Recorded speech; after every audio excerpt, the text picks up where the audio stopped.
Credibility పోవాలంటే మరి పక్కోళ్ళో లేదంటే ఎవరో కాదు, వాళ్ళే తీసుకుంటేనే క్రెడిబిలిటీ అనేది వాళ్ళది పోతుంది. కాబట్టి సిపిఐ నారాయణ గారు కూడా అంతే. ఆయన ఒకప్పుడు అందరూ కూడా పెద్దగా గౌరవించేవాళ్ళు, కానీ అసందర్భ ప్రేలాపనలు మరి ఉన్న రాజకీయ నాయకుల్లో ముందుండే వ్యక్తి ఎవరన్నా ఉన్నారంటే మన కామ్రేడ్ నారాయణ గారని చెప్పుకోవచ్చు. ఓకే, ఈయన మాట్లాడారు. ఎస్, ఐబొమ్మల రవికి ప్రజలందరూ కూడా మద్దతు తెలిపారు. ఎందుకంటే సినిమా ఈ ఫీల్డ్లో ఎంతోమంది పెద్ద పెద్ద డైరెక్టర్ కావచ్చు, హీరోలు కావచ్చు, హీరోయిన్లు కావచ్చు, క్యారెక్టర్ ఆర్టిస్టులు కావచ్చు, వీళ్ళందరూ ఎక్కువ రెమ్యునరేషన్లు తీసుకుంటారు. కానీ మరి సినీ కార్మికులకు మాత్రం అంతే ఉంటుంది. కానీ వాళ్ళు సినిమా కోసం పాటుపడుతున్నట్టుగా చేస్తారు. కానీ ఐబొమ్మ విపరీతమైన టికెట్ల రేట్లు పెంచడం కూడా ఐబొమ్మ లాంటివి పుడతానికి కారణం అని చెప్పి ఎస్, ప్రజలందరూ కూడా ఐబొమ్మ రవికి మద్దతు తెలిపారు. మనందరం కూడా చూసాం. ఓకే, ఐబొమ్మ రవి చేసింది నేరమే కావచ్చు, కానీ సినిమా ఇండస్ట్రీలో చేస్తున్న పెద్దలు చేసేది ఏంటని మాట్లాడారు.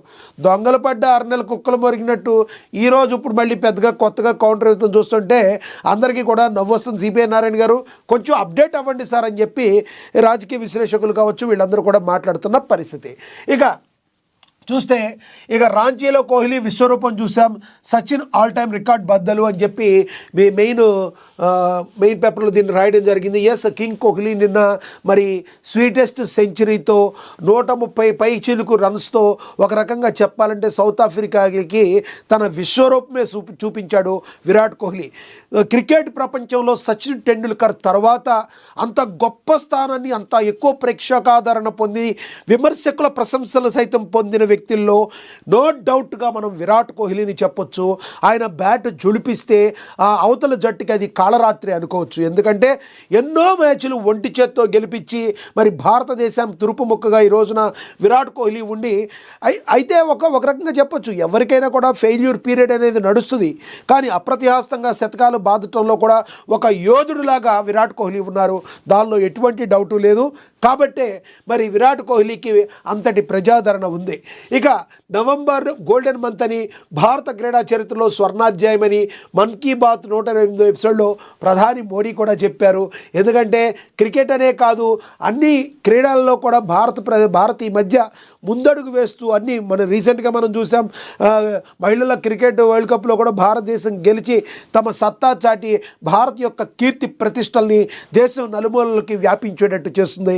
మరి ఈ రకంగా చూస్తే ప్రధాని నరేంద్ర మోడీ ఎంతో గర్వంతో, భారతదేశపు జెండాకున్నంత గర్వంతో క్రీడలకి ఇదొక గోల్డెన్ మంత్గా ఆయన అభివర్ణించడం కూడా జరిగింది.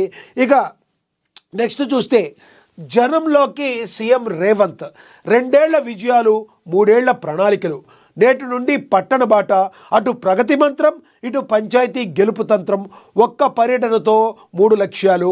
ముఖ్యమంత్రి రేవంత్ రెడ్డి జనంలోకి వెళుతున్నారు. 2 ఏళ్ల విజయాలను, 3 ఏళ్ల ప్రణాళికలను ప్రజల ముందుంచేందుకు అధినేత రెడీ అయ్యారు. సోమవారం సొంత జిల్లాలోని మక్తల్ నుండి పట్టణ యాత్రకు శ్రీకారం చుడుతున్నారు సీఎం. చివరిగా రాజకీయ ప్రత్యర్థి కేసీఆర్ జిల్లా సిద్దిపేటలో యాత్రను ఆయన ముగించనున్నారు. ముఖ్యమంత్రి జిల్లాల పర్యటనతో ఆయా జిల్లాల్లో పార్టీకి ఊపురానుంది. సీఎం పర్యటనతో పంచాయతీ ఎన్నికల్లో వార్ వన్ సైడ్గా కనబడుతుంది. ఎస్, సీఎం రేవంత్ రెడ్డి తెలంగాణ రాజకీయాల్లో ఒక అద్భుతమని చెప్పుకోవచ్చు. ఎందుకంటే సీఎం కేసీఆర్ ఒకప్పుడు ఉద్యమ పార్టీగా ఉండి మేము ఉద్యమ పార్టీగా పుట్టుకొచ్చామని చెప్పిన సీఎం కేసీఆర్ తానే తెలంగాణ రాష్ట్రం తీసుకొచ్చినట్టుగా ఆయన చెప్పుకుంటారు. అఫ్కోర్స్ చాలామంది ఎంతోమంది తెలంగాణ యొక్క విద్యార్థులు, ఎంతోమంది నేతలు బలిదానాలతో తెలంగాణ వచ్చింది. దానిలో కూడా ఒక కారకులు కేసీఆర్ని ఏమి తక్కువ చేసే ఉద్దేశం మనకైతే లేదు. కానీ ఆ తర్వాత పరిణామాలు ఏంటో మనకు తెలుసు. ఆ తర్వాత మొదటి 5 సంవత్సరాల తర్వాత 5 సంవత్సరాలు ఒక కుటుంబ పార్టీగా ముద్ర వేయించుకున్న కేసీఆర్ ఆఖరికి తన యొక్క స్థానాన్ని కూడా పోగొట్టుకోవడం జరిగింది. సీఎం పదవి నుంచి ఆయన ప్రభుత్వాన్ని గద్దె దింపేశారు ప్రజలు. ఆ తర్వాత రాజకీయాల్లో సెన్సేషన్గా ఉన్న నీతి నిజాయితీకి నిదర్శనంగా పేరు తెచ్చుకుని వాగ్ధాటిగా సూటిగా మాట్లాడి అవసరమైతే మాయల మరాఠీ లాంటి గారడీలు చేసే కేసీఆర్ లాంటి మాటలను కూడా ఢీకొట్టి ఎదురొడ్డి నిలిచి తొడగొట్టి సీఎం మరి ఇప్పుడు ప్రస్తుతం ఉన్న సీఎం రేవంత్ రెడ్డి మరి ఆయన సీఎం అవడం జరిగింది. కాంగ్రెస్ ప్రజాప్రభుత్వాన్ని స్థాపించడం జరిగింది. ఇదంతా మనకు తెలుసు. అయితే ఎన్నికల్లో కూడా కాంగ్రెస్ పార్టీ తన హవా కొనసాగిస్తూనే ఉంది అనుకోవాలి. ఎందుకంటే మొన్న జరిగిన ఉప ఎన్నికలు కావచ్చు, అక్కడక్కడ ఎక్కడైతే జూబ్లీహిల్స్లో ఉప ఎన్నికలు కావచ్చు, జరిగిన ఉప ఎన్నికల్లో కూడా విజయ డంకా మోగించి కాంగ్రెస్ పార్టీ ముందుకు వెళ్ళటంలో సీఎం పాత్ర చాలా చాలా కీలకమని చెప్పుకోవాలి సీఎం రేవంత్ రెడ్డి.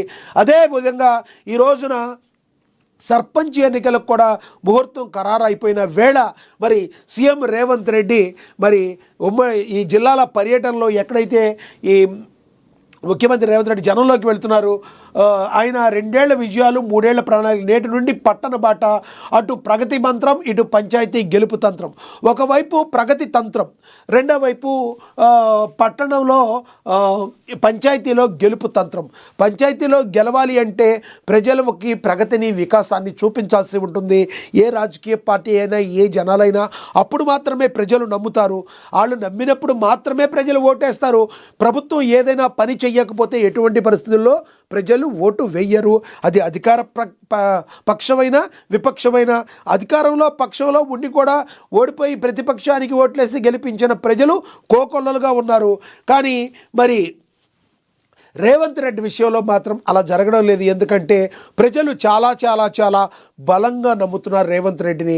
తెలంగాణ యొక్క అభివృద్ధిని ముందుకు తీసుకెళ్లే దిశలో మరి ఆయన తనదైన శైలిలో ముందుకు దోసుకుపోతున్నారు అనుకోవచ్చు.